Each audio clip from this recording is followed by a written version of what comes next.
নমস্কার বন্ধুরা, স্বাগত জানাই আপনাদেরকে আমার ইউটিউব চ্যানেলে। তো আশা করি আপনারা নতুন বছরে সবাই ভালো আছেন, সুস্থ আছেন। তাই আজকে আমি নতুন রেসিপি নিয়ে চলে এসেছি মাশরুম। আজকে আপনাদেরকে আমি মাশরুম রেসিপি করে দেখাবো। তো আপনারা আমার সম্পূর্ণ ভিডিওতে দেখতে থাকুন। দেখুন, আমি এখানে একদম ফুটন্ত গরম জল নিয়েছি। এবার আমি মাশরুমগুলোকে এভাবে ভিজিয়ে দেবো, ছিঁড়ে ছিঁড়ে এভাবে ভিজিয়ে দেবো।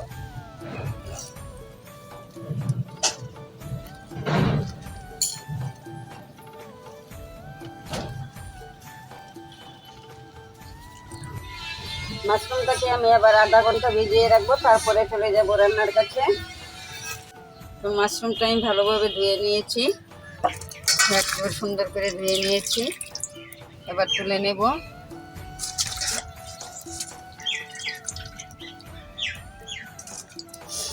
এখানে নিয়েছি হলুদ গুঁড়ো, ধনে গুঁড়ো, জিরা গুঁড়ো, লঙ্কা গুঁড়ি, আর নিয়েছি আদা কুচি, গ্রেট করে রাখা পেঁয়াজ, আদা, রসুন। এবার সবগুলোকে আমি ভালোভাবে মিশিয়ে নেব। এখানে দিয়ে দেব পরিমাণ মতো কাঁচা তেল। তেল দিয়ে আমি সবগুলো উপকরণ ভালোভাবে মেখে নেব। দেখুন, আমার মাখানোটা একেবারে কমপ্লিট হয়ে গেছে। এবার আমি কড়াইয়ে দিয়ে দেব তেল। ফোড়নে দিয়ে দেব গোটা জিরে,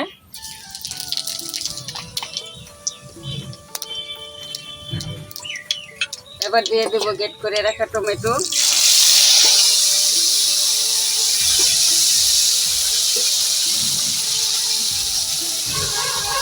এবার টমেটোটাকে আমি 5 মিনিট ভালোভাবে কষিয়ে নেব।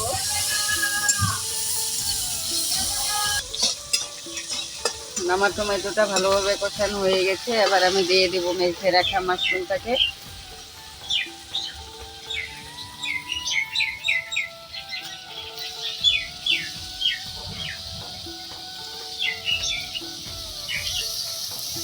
এবার আমি 8-10 মিনিট ভালোভাবে মাশরুমটাকে কষিয়ে নেব। এবার দিয়ে দেবো এই যে আলু আমি ভেজে রেখেছিলাম, এভাবে আলুটাকে দিয়ে দেব।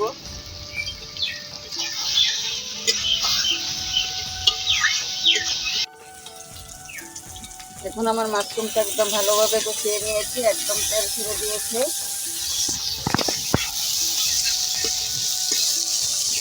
দেখুন কত সুন্দরভাবে কষিয়ে নিয়েছি।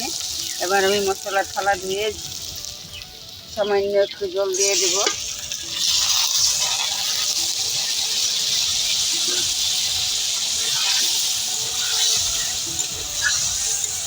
এবারও আমি 10 মিনিট জাল করে নেব ভালোভাবে।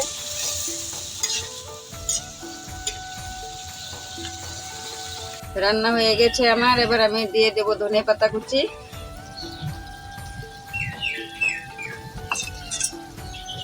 মিশিয়ে নেব।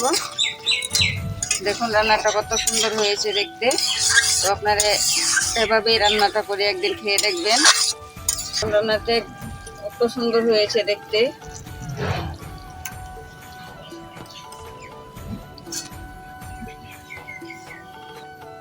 দেখুন রান্নাটা কত সুন্দর হয়েছে, একদম আমার মনের মতো হয়েছে রান্নাটা। যদি আপনাদের কাছে ভালো লেগে থাকে আমার রান্নাটা, তাহলে আপনারা লাইক, শেয়ার, সাবস্ক্রাইব অবশ্যই করে আমার পাশে থাকবেন। পরবর্তী ভিডিও বানানোর জন্য আমাকে উৎসাহ দেবেন। ধন্যবাদ।